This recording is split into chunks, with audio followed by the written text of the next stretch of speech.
Michael. Lino. Wednesday again, buddy. Wednesday again. And Lino, you just flew in from New York State, and boy, are your arms tired. Oh, yeah.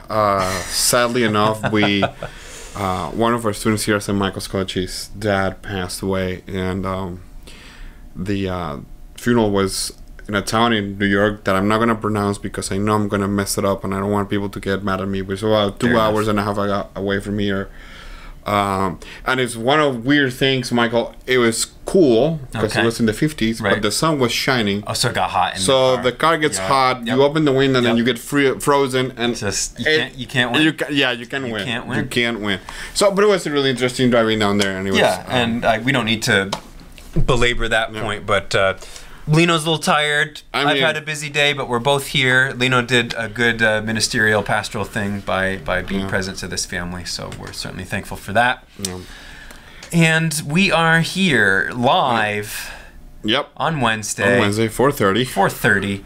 What's going on today? What are we talking about? Well, Michael, because we are in Lent. We are in Lent. And because St. Michael's College, a couple of weeks, a couple of weeks we had the Emmaus Retreat. Yes. This weekend I'm going off for the weekend for the Leap Retreat.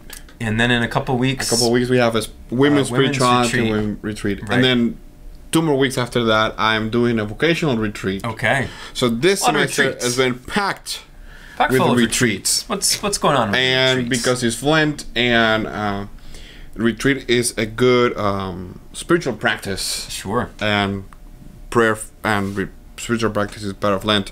I thought it would be a good idea to talk about retreats today. I think that's a good idea. What are they for? Where they come from? Why do we do them? Why they're important for us? Any and everything related to the wonderful world of retreats. How would you, as Father Lino Oropeza, how would you define a retreat? Well, I think that retreat is... I will define it by its name. Yeah. Retreat is to be retired in a way from the elements, from your daily life, from your routine, to look for time to look for that silence where God talks at, kind of be away from the noise of daily life, daily routine that sometimes hinders that connection with God. Sure. So the idea is that to make that connection.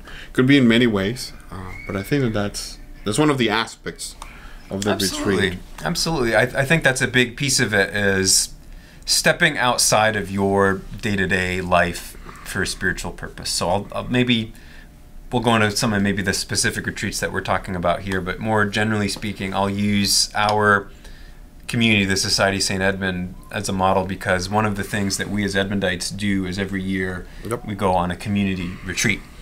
And what that means is we take a week or however long it is. We don't do business. We're not working as such. We don't run back and forth to different sites doing whatever else it is. We're there together at a particular location, usually at St. Anne's Shrine, since the Society St. Edmund has a connection there, of course. And as a community, we listen to spiritual talks. We have time for common reflections. We have time for individual reflection, and I don't want to say relaxation, because that's a part of it, in that you can do things and take time to do things that you wouldn't be able to do otherwise. But the purpose of it is not like a vacation as such. Right. It's more focused than that. Yeah. And there's usually some sort of a theme behind it that's given by the person that's leading the retreat. There's usually what we call a retreat master that is kind of in charge of it. But to me, things that are important during a retreat is it's not business, as such. It's a time set aside that we step out of our day-to-day routine for a little spiritual recharge and renewal. Right. The other thing that I just came to my mind is that so we have been doing retreats in the church for ages now. Sure. But and as you said, it has always been the same purpose, to quiet down, to look for a quiet place. But nowadays, I think it's more important because we carry the noise of our daily life with us. I mean, all of us have a cell phone on us. That's true. All of us have. That's true. Direct contact with the internet, email, and if you're technical person like me that love technology, you might most likely have a cell phone, an iPad, and a laptop. Right. So you're bombarded, and if you don't have any of those three, you have the TV. So there's always a constant source of noise, and noise doesn't allow. So the base of this, and I think the best scriptural base for this, is the idea of that the voice of God is really, really quiet. I think it was the prophet Jeremiah. If I it's Elijah in the book of Elijah. Kings. Yep. Small still voice. Yeah. We're there. We're Elijah. there. Look for God in the earthquake. He wasn't there. Look for God in the fire. God wasn't there. But then the very smooth breeze passed along, and that's where the word of God was. So it's God talks in a very, very tiny little voice. So in order to be able to hear that voice, we have to be attuned with it, and we have to quiet down everything else. So that's the purpose of the retreat. Absolutely. To be in contact with Absolutely. God. So the retreat will have his base, we can say, in the life of Jesus. Jesus retired 40 days and 40 nights before he started his preaching and teaching ministry. Not only that, if you read the Gospels, more than once Jesus retires to a quiet place. As Even it were. There's an image that he sends out his disciples when he walks on the water. He sends out his disciples. He goes to pray, and then he catch on with them. So that's the main reason, I think. Even Jesus, who is the Son of God, needed time of his own. Like, leave me alone. I need to quiet down and find out what I have to do. Absolutely. So there's a lot to unpack there. First, and I can't remember exactly what we said a couple of weeks ago, but we may have touched on this. Jesus's time in the desert, that 40-day retreat, as it were, that he went on, that's our model for Lent. I mean, that's kind of what it is. So the Lenten season, in a way, is kind of a retreat season for the church, because we are focused more specifically on spiritual things and more of a simplification of our lives in that regard. So in some ways, our Lenten season is kind of a retreat in and of itself. So that's one piece of the puzzle there. The other thing that's kind of connecting with me as you mentioned this is, as I'll speak personally, I don't want to speak for you, though I sense that you might agree as well. As a minister, as a public figure, you and I, we deal with, and I don't mean this in a negative sense, but we interact with and encounter, students or people at Mass or parishioners, and it's wonderful to be present to people kind of in times of spiritual need. It's beautiful to be present for me in the classroom, for you, the work that you do in the MOVE program and with a variety of programs that way. It's wonderful, valuable stuff. Sometimes at the end of the day, though, it's like, whew, like I need, it's a lot. And I think our ministries would be in trouble if we didn't allow ourselves to have some time on our own to kind of, okay, so I'm doing all this work. What's it about? How can I get back in touch with kind of the reasons for why I'm doing this? I think it's really healthy and important to have space for that. Yeah, so there are many ways to do retreat. As I said, we have here St. Michael's, a plethora of them, and they can have their own themes sometimes or don't. One of the retreats we have with students is the Leap retreat that's coming up. It's based on Cursillo. And the idea of Leap is to find God in the community. So Leap is not as quiet as we might be saying right now.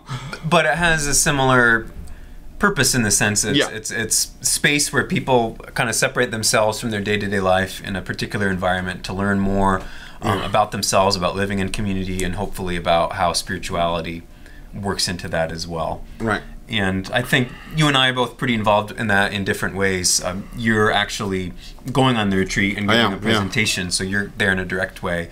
I kind of do some things behind the scenes with folks and helping to set the stage for it. But I have gone on it in the past in the capacity that Lino's doing now, and I think it's definitely a worthwhile thing.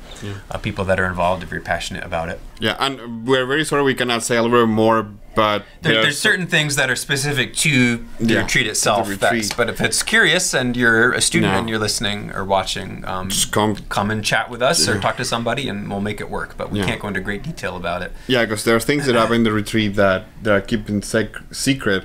Because part of the retreat experience is the surprise. Exactly.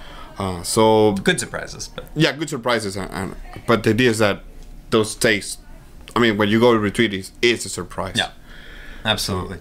So that's one style of retreat that Lino and I both have experience with here.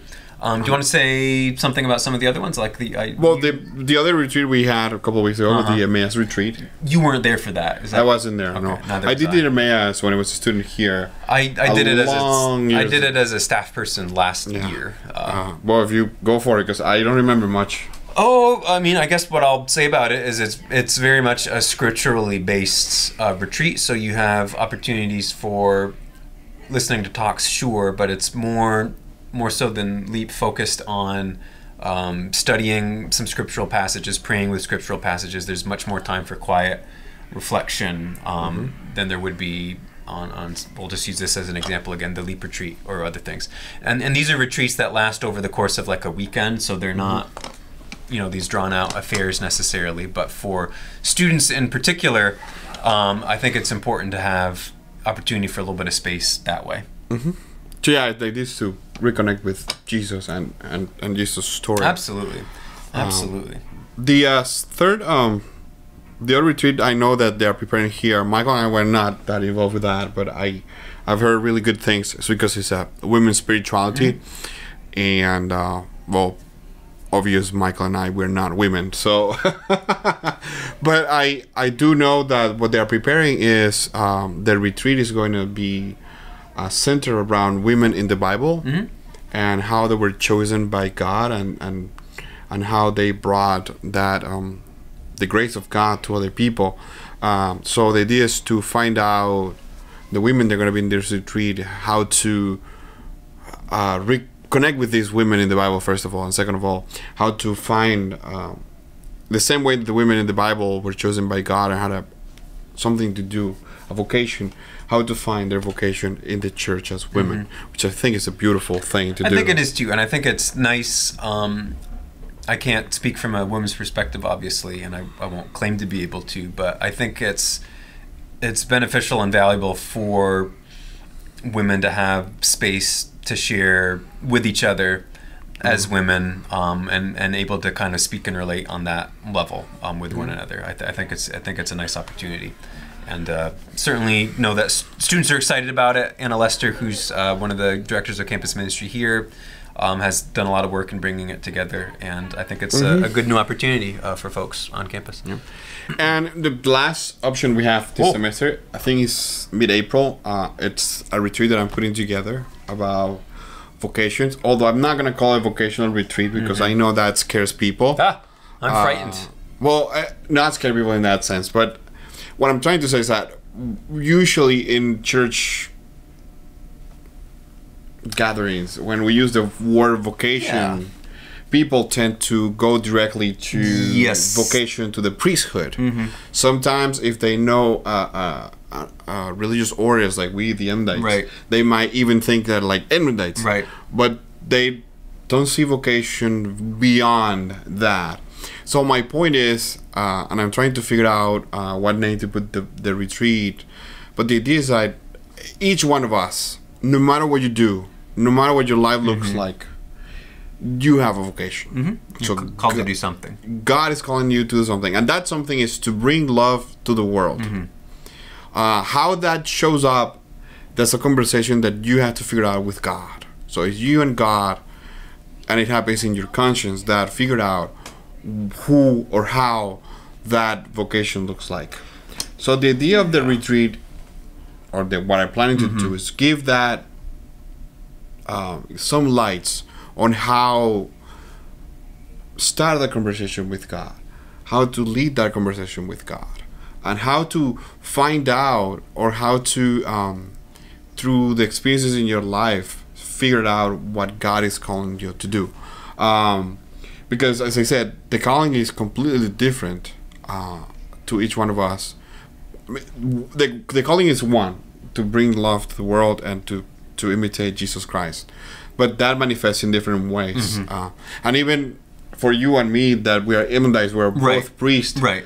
That calling manifests in complete different ways. Yeah. I mean, we do have some certain things we do in common, like this show. Subscribe if you haven't. But like I'm in the classroom, right? For example, you're not. I mean, you do things that I don't do. Different people have different skills or different interests or different ways that they feel called. This is just popping in my mind here, so I'll just say this example and ask you what you think about this when talking about vocation or something, discerning something like this. And I won't say who or what, but I was having a conversation with a person, and she was telling me, I want to do, this was with my life in terms of an occupation. And I was like, well, that's interesting. Where did that come from, or whatever it was? And she's just like, I don't know, but I feel like I couldn't live my life if I wasn't doing this. And what popped into my mind is like, I think this is your vocation, right? As it were. Right. So that's the point of my retreat. So those are the retreats we are offering at the college, and I'm pretty sure that anywhere or any Catholic school might have any retreats like that. Right. And these are, of course, for our students. However, there are many other retreats that allow people to grow in their spiritual life. There are also retreats that have a purpose. Michael and I, we went through 4 retreats? Yeah, 4 retreats. So, oh boy, let me think here. Because we did one before our novitiate. Yep. We did one before taking vows. Yep. One before taking final vows. Yep. One before the diaconate. Yep. And so that's 5. So, yeah, 5. I forgot the one before the final vows. And this is just, it's not silly, but it's just interesting to think back. Just the way that my life was sort of scheduled. So in August of 2015, I guess it was, I had a retreat before my final vows. Yep. And then February of 2017, it was actually January 2017, so not that long after, I had a retreat before becoming a deacon. And then sometime in the summer, I had a retreat before becoming, so within less than a year, I had kind of 3 pretty intense, in-depth retreats. So I want to think I was ready for it by the time they all rolled around. Yeah, so canonically, I think that before all these, you have to have at least a 5-day retreat. In our constitutions, the Society of St. Edmund, we go the extra mile. We go the extra mile. So we retired for 8 days before each one of the major steps in our religious life. So before we start our novitiate, which is the time where we learn about the society and we learn about the commitment we are about to take while taking vows, we did an 8-day retreat. So we retire kind of like, well, let's prepare, let's put our souls and our minds in what is going to happen in this year and a day.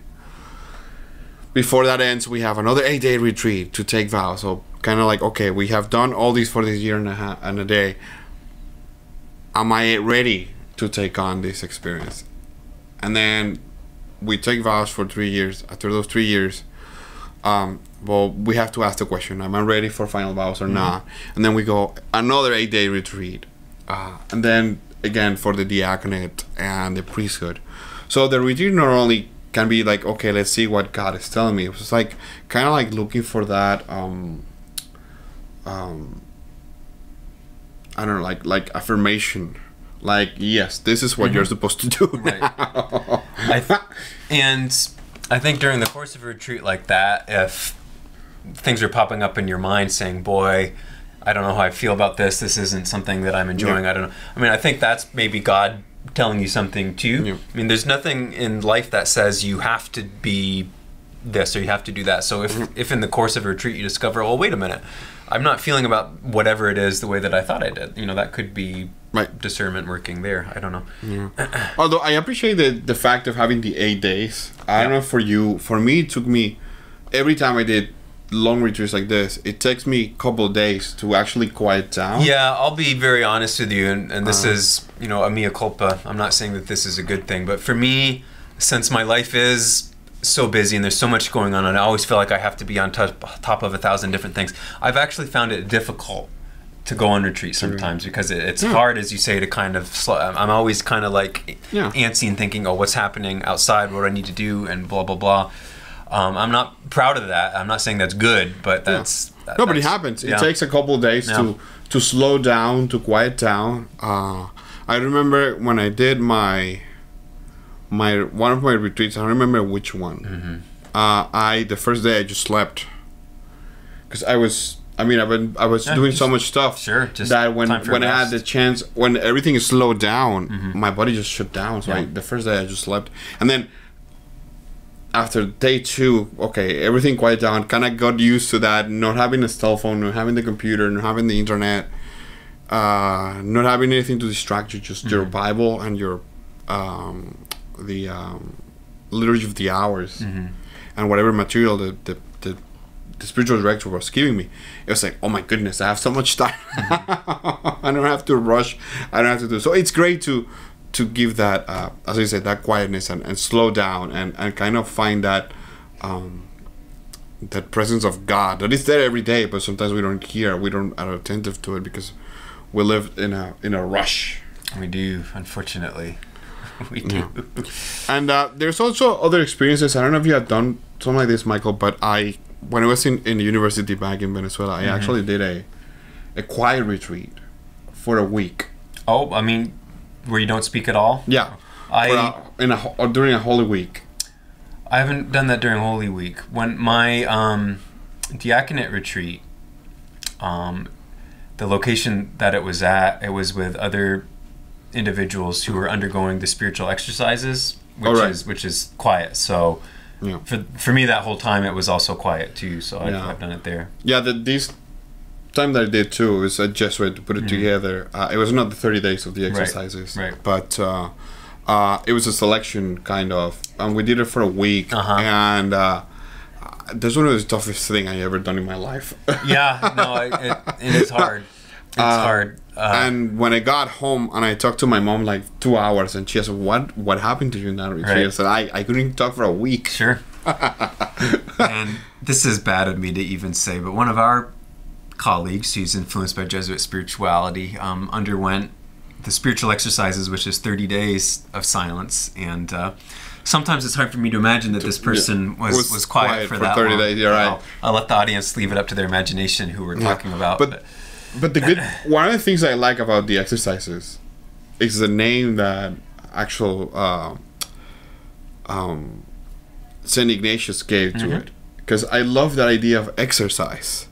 There's something active about it. Yeah, not only active, but it's like going to the gym every day, but instead of it's exercising your soul and that capacity, it's a listening capacity. Absolutely. That getting to be aware of that presence of God in your life, because it is like an exercise. It is like something that doesn't happen just as magic. It's something that we, as you said, actively have to get into. Absolutely. And look for it. Absolutely.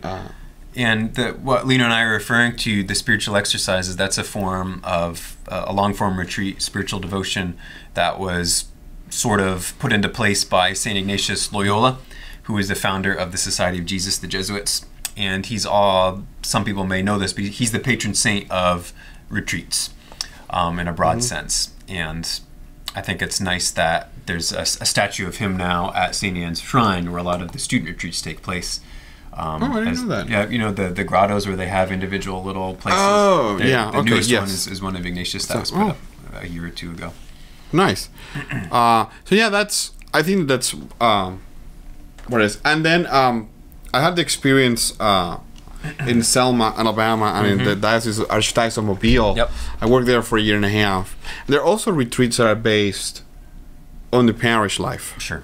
One retreat that, I think it's a movement / retreat that caught a lot of attention of the Latin Americans living in the Archdiocese of Mobile, was they call the Emmaus Retreat, or Emmaus, as we call it in Spanish. Has nothing to do with the Emmaus they do here at St. Michael's, but the idea was the creators. It was in a parish in Florida. They created this. The idea was kind of like the same idea of the image of the two disciples in the road of Emmaus. So the people that put this retreat together, they saw that the people were leaving the parish. So the idea is to bring the people who have left, bring them back. So the retreat goes for a weekend. kind of to bring back the people. And the other good thing they have, I don't know why they do it, but they separate women and men.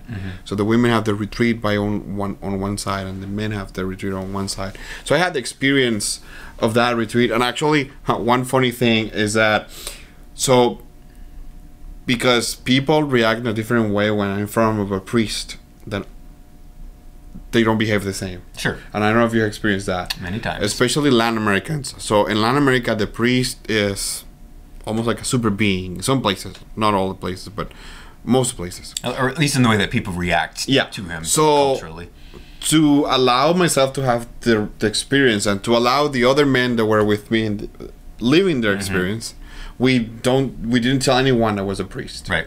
Nobody knew me. The only people that they knew that I was a priest was the team and another fellow priest that was there. Sure. And we didn't say anything. When they asked me, what do you do for work? I said a white lie. Well, it's not kind of lie. I said, well, I work with computers. Yeah, which is false. Not false, but it's not my full-time job. Full story, right? So yeah, I had to lie a little bit. That's funny. But and it was funny because at the end of on Sunday, before the mass, because I wanted to go celebrate the mass for my fellow men that were there, I said, well, we have a surprise for you. You had a priest do all the weekend, the whole time, among yourselves. And they could not believe that I was a priest. That's funny. It was until I put my alba on and I started celebrating the mass that they said, oh my goodness. Oh boy.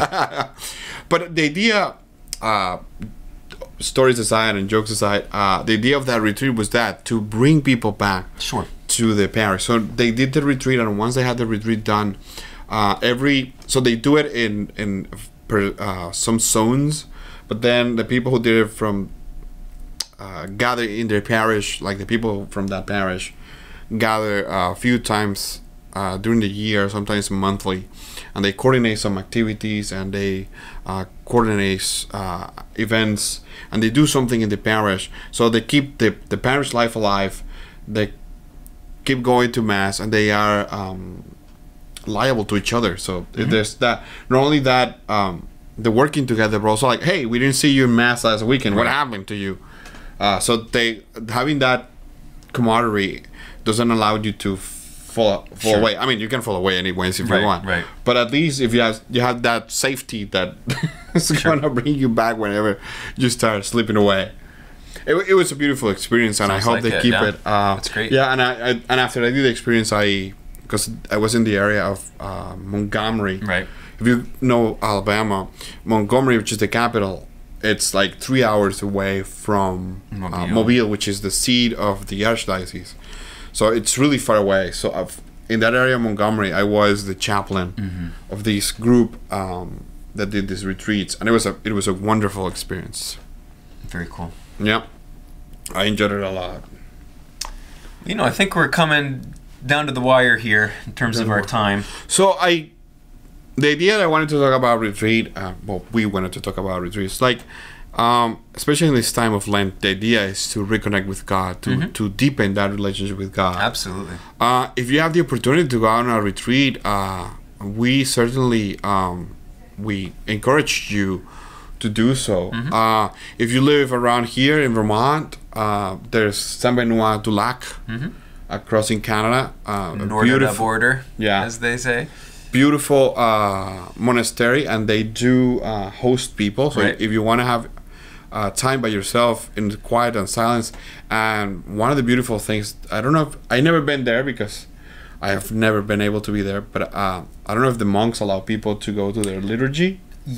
Yes, that'll be something beautiful. If you've never done it, that'll be something. And I don't. This may just be for men, but when I was there with our colleague Richard Barabay, the monks invited us into their refectory to dine with them. The refectory. Yeah, but even if they invite you to dine with them, they don't do it because they want to be nasty, but they take that time to be in community and to be with each other. But if they allowed you to go to their prayer time, I highly recommend you do so. It's beautiful. So, but Saint-Benoît, it's a place to do retreat. You can contact us at Saint Estran. I know that they have ongoing retreats, especially during the summer.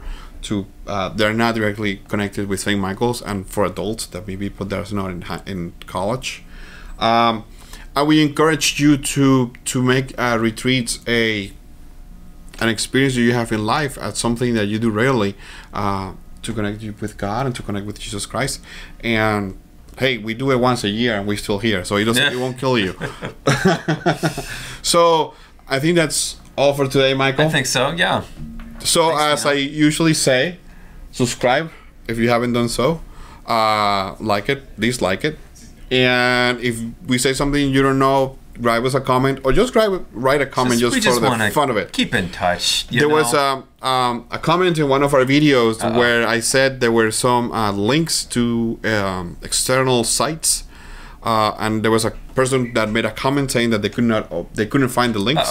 So in the description of the video, YouTube for some reason don't put the whole thing, but there's a button there that says show more. If you hit show more, the thing will show more, open, and you will see the links. So sorry I wasn't clear about that, but if that happened to you and I ever said that there's some links, hit that button and most likely it will be there. I checked it and the links were there, so he's not crazy. At least I put them there. So it was great to see you folks, and I will see you next week. Thank you. Bye bye. Take care. Bye. And I'm gonna take 3 hours to disconnect this. Well, it wouldn't be the show without it. Surely. It won't be us. Bye bye, folks. Bye.